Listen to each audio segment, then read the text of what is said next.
About 2 weeks ago, we had a really interesting comment section where one of you said that Baltic Armored is extremely powerful, having access to the best tanks that the US arsenal ever has in Broken Arrow, and another guy claiming that Baltic, this specialization, would be good with any other specialization but Armored.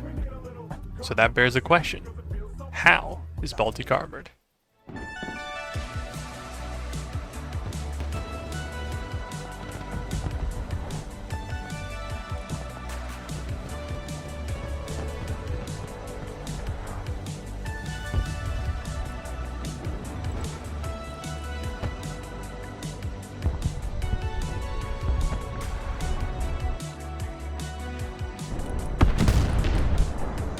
What up, weebs? My name's Corn.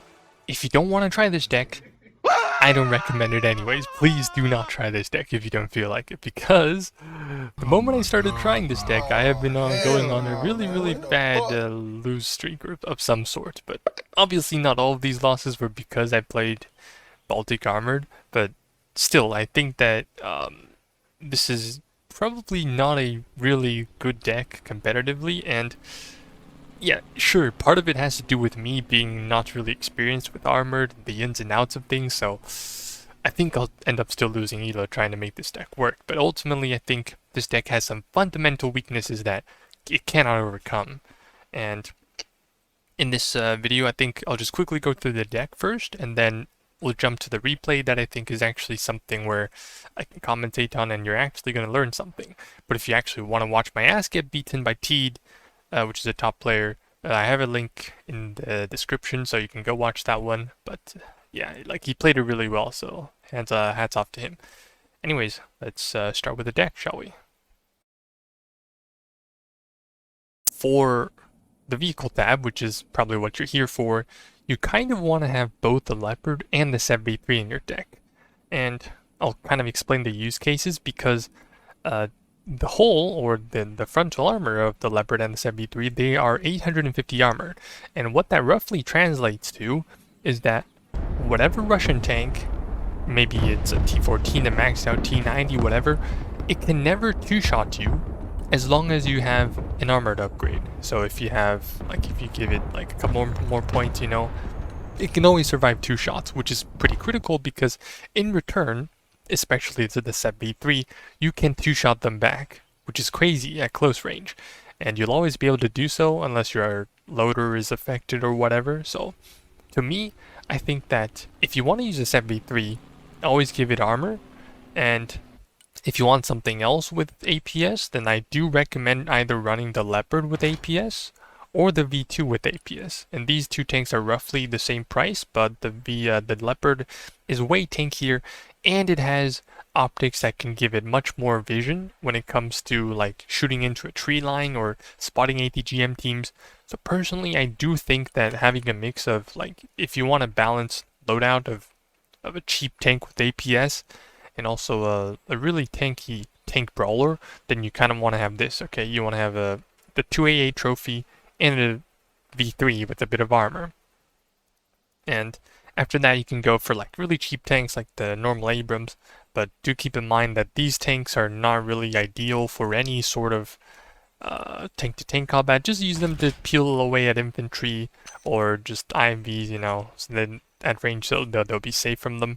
And then also the Type X, which is from the Baltic Battalion. They do a pretty good job at poking tanks and trading.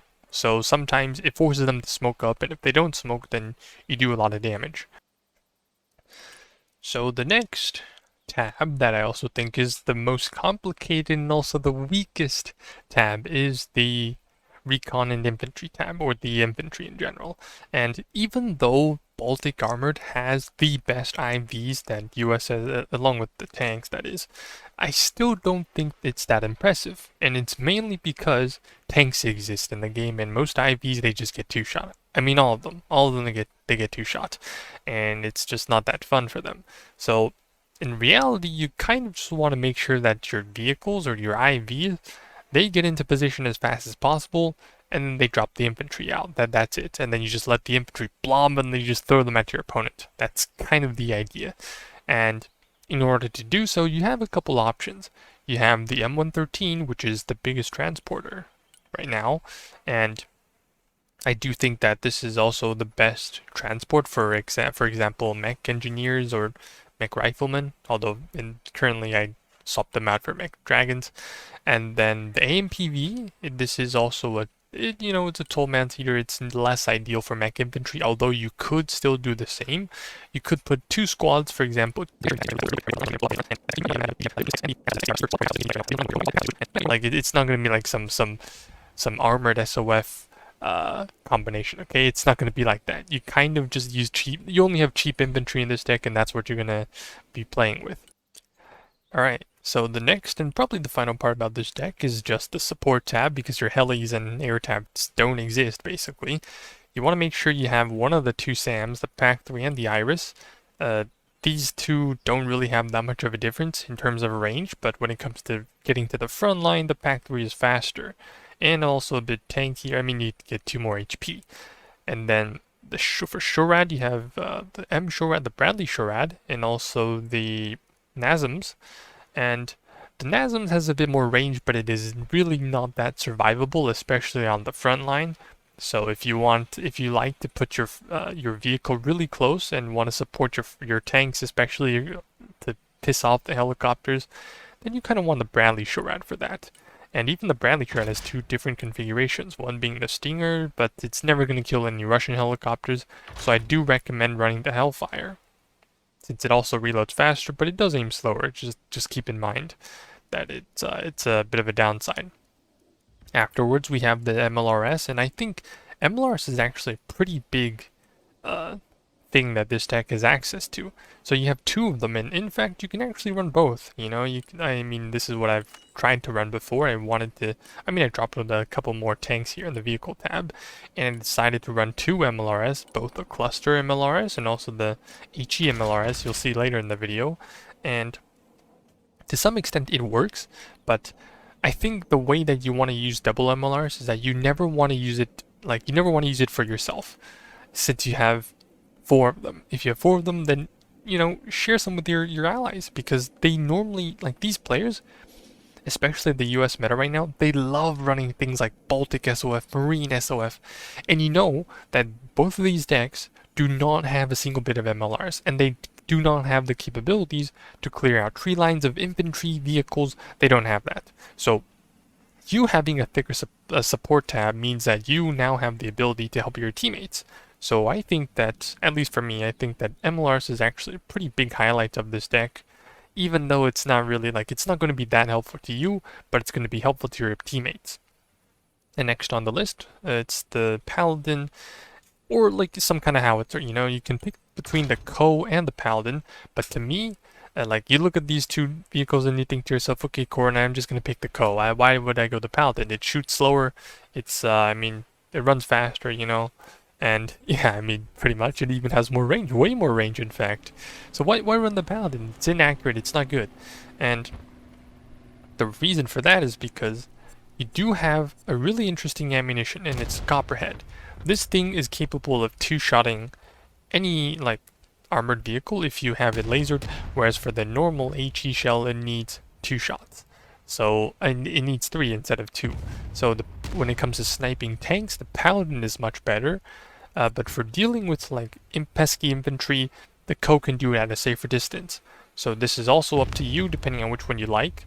But I do prefer running the Paladin because it's also cheaper, and it can still chip away at infantry.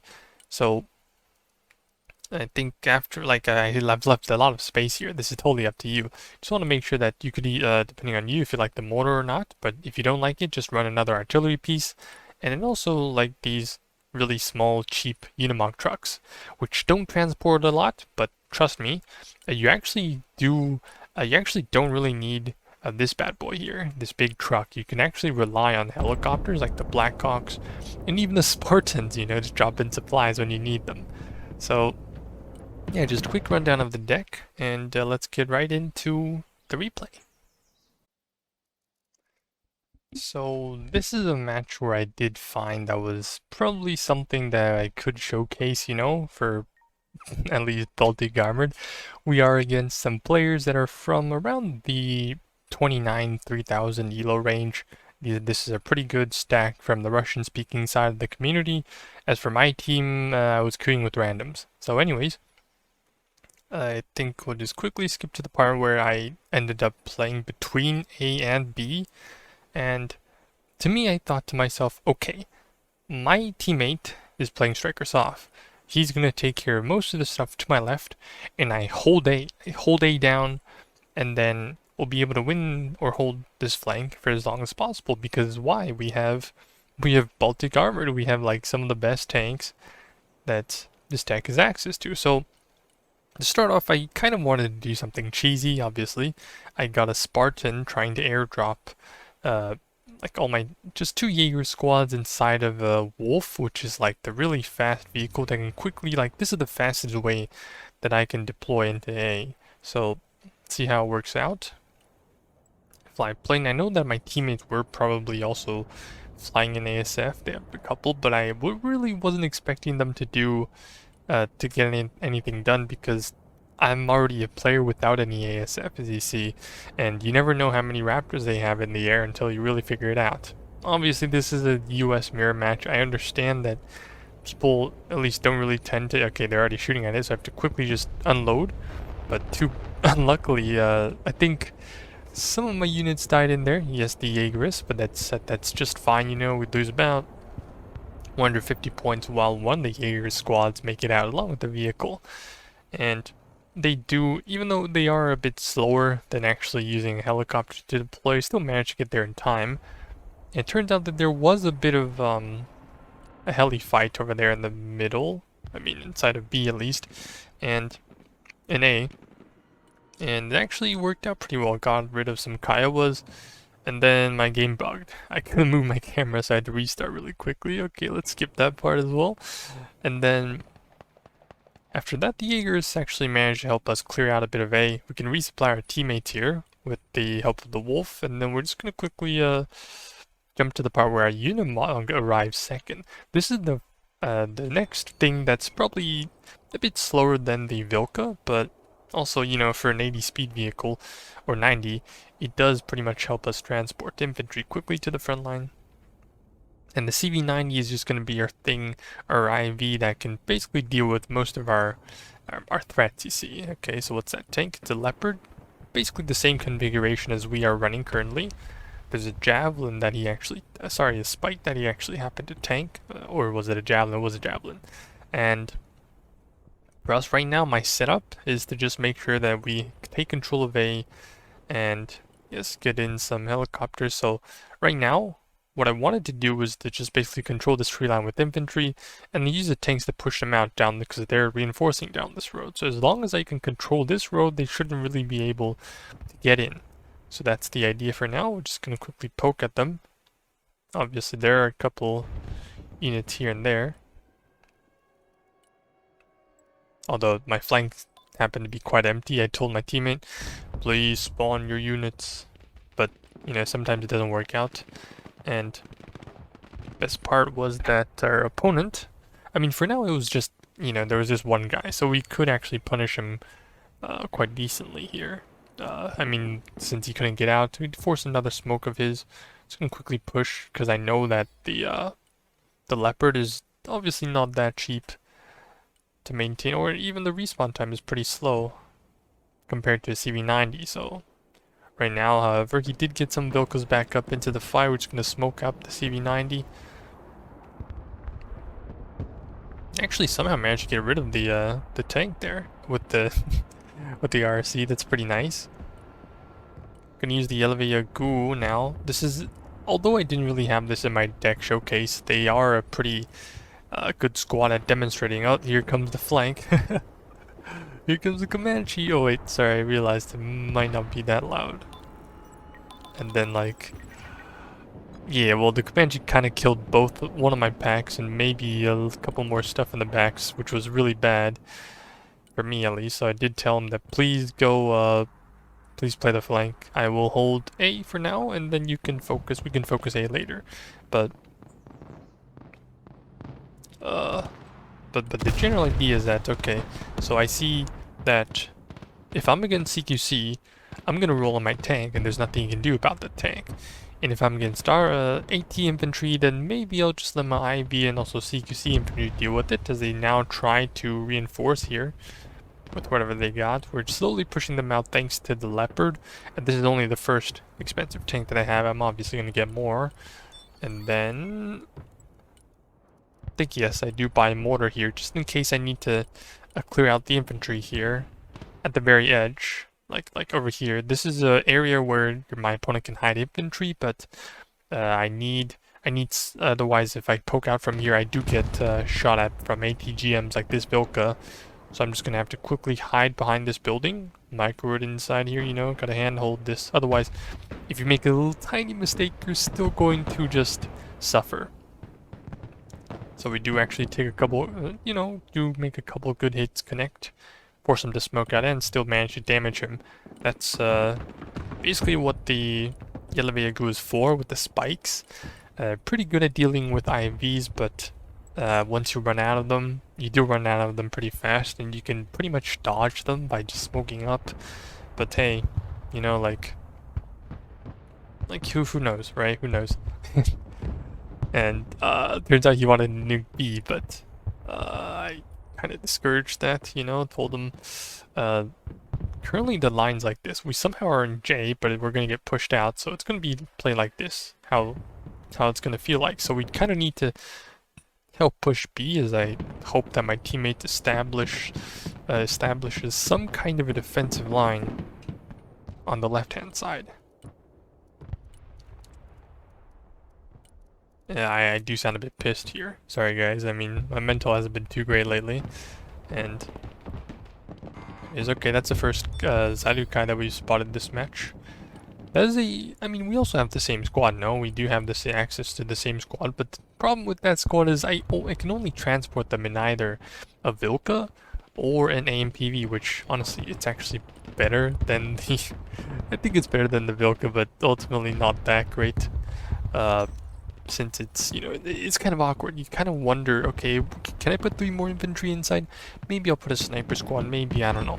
But regardless, I think to me, having a CV90 in this tree line and some infantry right there in that tree line, you know, where the CV90 is to back it up, it's going to make it really difficult to penetrate for my opponent. Like, there are 3 dudes here at the moment. They're trying to push us. I think... Honestly, I don't know how he managed to shoot me without me spotting him, but... Because we have the same optics, but, you know, the game could be buggy sometimes. And then slowly but surely, after we establish our first recon line, we can finally start to actually roll out some artillery. It's gonna poke at the Vilkas once he smokes up. I mean, I could have smoked up right now.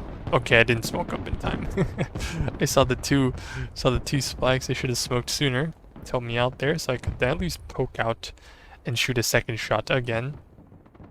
But as you see, now that we have control of these buildings, even though if it's just a Jaeger squad, it's still good, you know, it's still good enough to just give our opponents a middle finger, at least show them who's boss of the ACAP for now. And you know, they kind of did push out my units here a bit, so we do definitely need to get some reinforcements there, and fast by the way. Just gonna keep on using the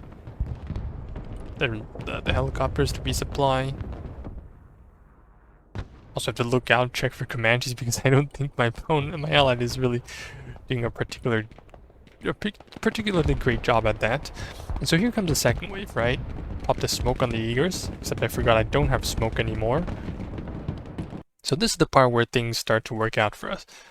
Because our opponent was pushing with CQC infantry and CQC infantry alone, I mean, regardless of what he runs, he's going to run into 2 mech engineer teams. And this is even though they are cheap, you know, that they're cheap 60 points only, but 2 squads against 1, especially when they're CQC, they're definitely going to be in our favor. Our teammate comes out with a pretty juicy F-35. We're just going to quickly push out the infantry inside. I need to smoke up both of my my Bradley Shard and the M113, because obviously there's a CV90 shooting at it. We get rid of the last CQC squad inside, and we're just going to quickly retreat those guys, probably leave the vehicles I'd probably leave the infantry around that tree line because, you know, it would be nice if they happen to push us again. Yep, drop the infantry, move them back to the most, you know, the closest supply point. Hello? Not sure what's going on here. Probably took a bit too much damage there with the leopard. Wasn't paying attention, not microing very much. And they're pushing us from the right-hand side. Not too ideal, to say the least. Some bombs come in. I don't know what it was trying to bomb, even. I think someone tried to bomb really close and they kind of failed. Anyways. Can take advantage of blind firing our opponents. Right now, we do need to save ourselves from, yeah, this push from the right-hand side. It wasn't really yet expected. We definitely do need a bit more focus in middle.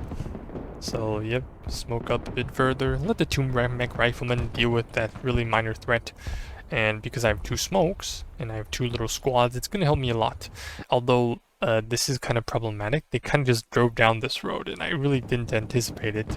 So maybe if I have a bit more money in the future, I'll just send some troops here. I mean, I definitely need to reinforce this part, because we eventually need to grab C. And that's two CEVs, you know, Sevs. Quite threatening. I think especially against infantry and really cheap transports, or IVs even. Ran out of bullets, just gonna have to keep poking there. But for now, our line stands firm, and I can even resupply the mech rifleman that just took care of that striker. What's it called again? Striker MGS. And I think if I can even manage to get to this part of the map and maybe eventually this tree line, we would be really clean. Okay, that's a dragon fire. Just gonna... Oh, okay, it takes a bit of damage from the javelin. It's quite cheesy, you know. I mean, the troopers are really cheesy infantry squad. They're so cheap and you can stack them on top of each other. It even forced our opponents to cruise missile it. But you know, as long as you keep microing your units, you should be fine.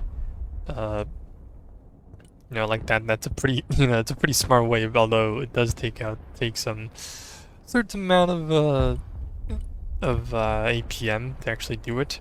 So unfortunately, here comes round 2. You know, even more units coming down to drain us. There happens to be, oops, a plane in our spawn where, since my pack died earlier, and there's not much I can do about it. Oh, there comes his packs. And I can't even type. I can't find my... I couldn't find where my unit, or where my keyboard is. There's someone's pack trying to drive to the front line, you know, suicide pack 2. You know, I have no idea what happened this match sometimes. It's just crazy. Like, what is this? Where is he going? Hello? Pack 2? Bomba!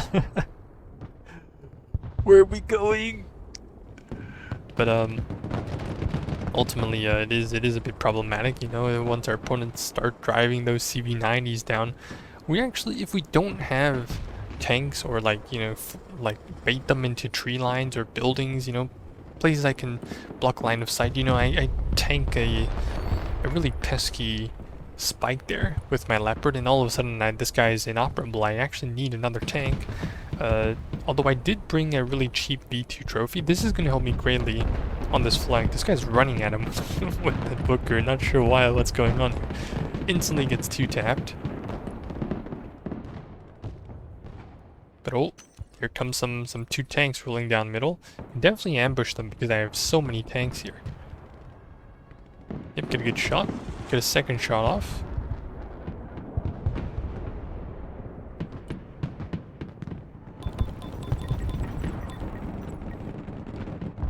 It's a lot of infantry and a lot of tanks. Kitelet is actually the first one. So what I tend to do with the Kitelet is that because it's such a cheap, I mean it's 35 points, right, and really expendable, I tend to run them in front of my Jaegers and my other squad that's in the back.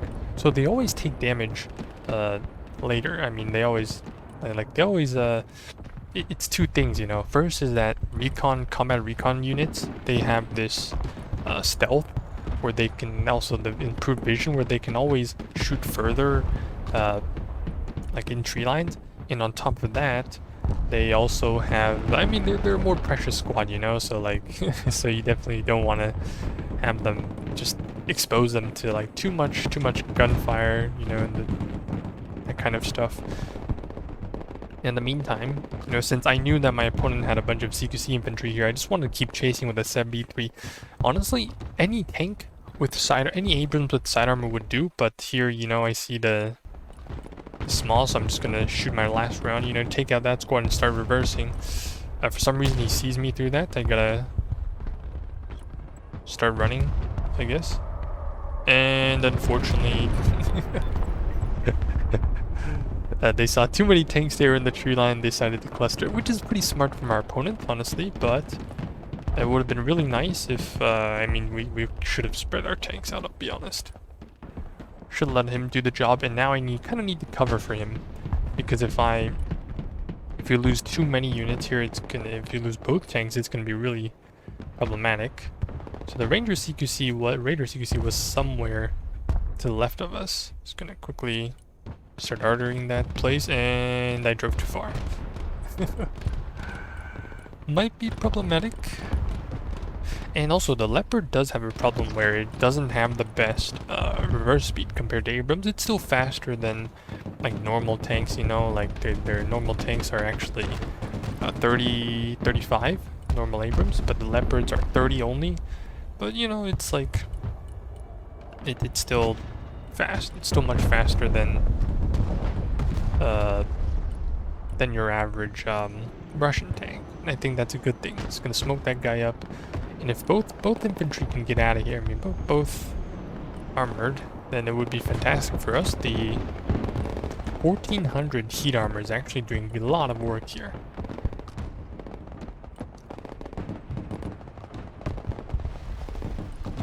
Yep, we have a V2 right here. Just gonna keep the infantry inside. Get the mech rifleman out of there. Also, just quickly resupply the Leopard. It's gonna be fine, you know, over there in that tree line. I mean, between those buildings.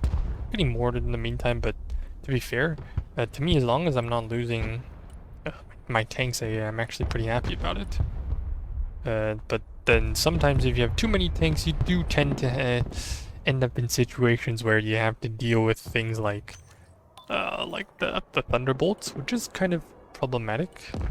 Do lose it to the 35A. Didn't happen to have my radars ready, so yeah, the pack 3s, I mean, this deck, if I could ever wish for, I would probably hope that I had access to the MSEs because they do have a bit more range, but yeah, losing that tank is definitely a big problem here.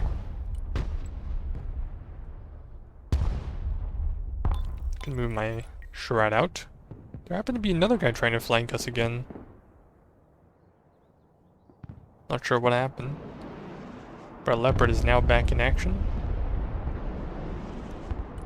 And so is our teammate's tank. So I guess that, you know, that's good news for us. We just kind of need to reinforce this tree line again. And then for the right hand side B, I don't really think, like, we literally see where their packs are. I mean, at least this pack. So if I actually spend a bit of time trying to resupply my artillery pieces, which are right here, we could definitely snipe that pack in the back, and I definitely do want to go for it. And here comes another push where our opponents try to go for us at this tree line. To me, like, this is Baltic Airborne. This guy does not have a single... Oh, there's another airborne guy. But they definitely don't have any cat phase, which is really good for us. And or TOS. If your opponent runs TOS, it's going to be a bit of a problem.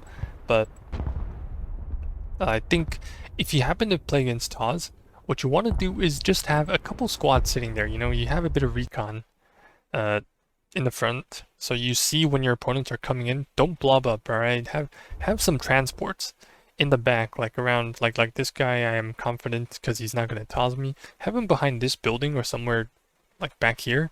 And when your opponents push in, you push in as well. Because there's no way in hell your opponents are stupid enough to artillery themselves. Or maybe they do and by mistake, and both of you take losses. But it's always better than you being the only one getting artilleried. So at least that's a nice thing. We're going to use a Spartan to quickly resupply us. We happen to Oh, we happen to be a man down. I see what happened. And there is another plane trying to flank us from the left-hand side, trying to snipe our infantry or my tank or my Spartan. And he dies, but thankfully the Jaegers make it out. Okay, it's not too bad. It's kind of funny. I feel like they have something in our spawn, you know, like sometimes when this happens, and I mean, when I just spawn my transport plane in, they just immediately send in an ASF. So at this point, I'm pretty sure that they actually have something in our spawn, but I don't have anything to check for myself, you know, so not much I can do here. So it's going to be pretty problematic. I mean, now all of a sudden 2 guys with Rangers CQC inside the Vilkas just going full out, trying to push us away from ACAP. It's going to be a big issue, you know. Airborne Baltic, I think SOF, yep. But we do definitely have a bunch of infantry here inside this tree line. There's a lot of CV90s, and if you ask me, the CV90 is probably the strongest IV in the game, and I definitely wish that I still had my V2 alive here. Would have helped me out. I can't really find the Sev V2 that's, or like the FEP that's inside this tree line, but the problem here is that I can safely stay inside this tree line and be fine, but my guy in A is getting blasted by all these vehicles. They're out in the open. I'm just gonna shoot another shot, do I? Yes, that's nice. Then I definitely do need... Yeah, like this is the problem, you know, I don't know why my mech engineers are firing at the CV90s, just poking at their APSs, but they're gonna lose out on the really important like anti-infantry weapons that I can use against these the Zalukai, although, you know, they still turned out to work pretty well. Just gonna use them to, alright, micro them a little bit, let the mech engine, let 1 HP mech engineers roll out. That's nice. The artillery on this side, so let's just move away. I think they spot us there. And I'm out of AT4s. So this is kind of another problem, you know, sometimes you run out of AT4s, but that's okay, okay? We have and we take a toe to the ass. I definitely didn't see that coming, to be honest.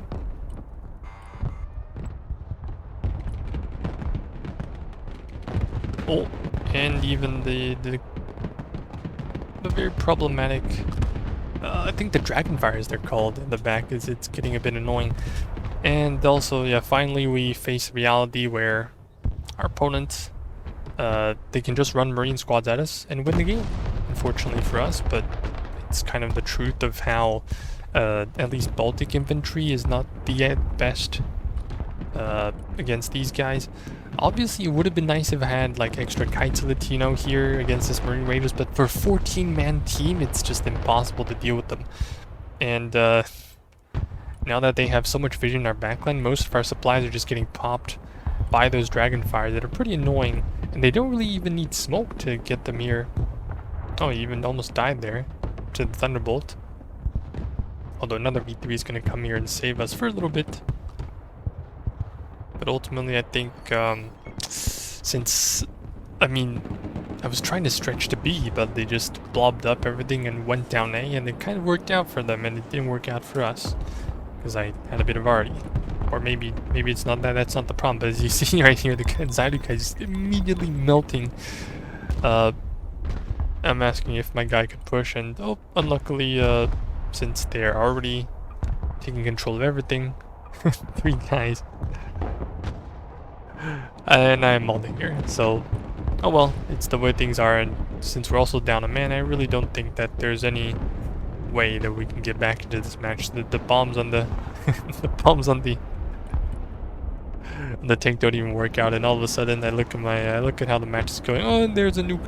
Somehow our opponents have enough money to even save for the nuke that drops down here. It doesn't really kill a lot of things, but the damage done to our mental is imminent.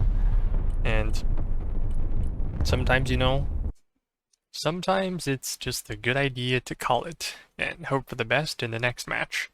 And that's what we did. So to sum everything up quickly, I think it would be safe to say that this deck is definitely not one, at least the one that I made, is definitely not a deck that is good enough to actually be used against some of the best players or more challenging opponents. And that I definitely need a bit more time in testing to figure out whether this deck actually even has or can be played competitively, because I haven't explored the cheaper tanks or some other unit compositions. But overall, I definitely don't think it's in a good state at the moment. So guys, I hope you enjoyed watching it until the very end. Thank you for sticking with me, even though this match is not one of the happier games.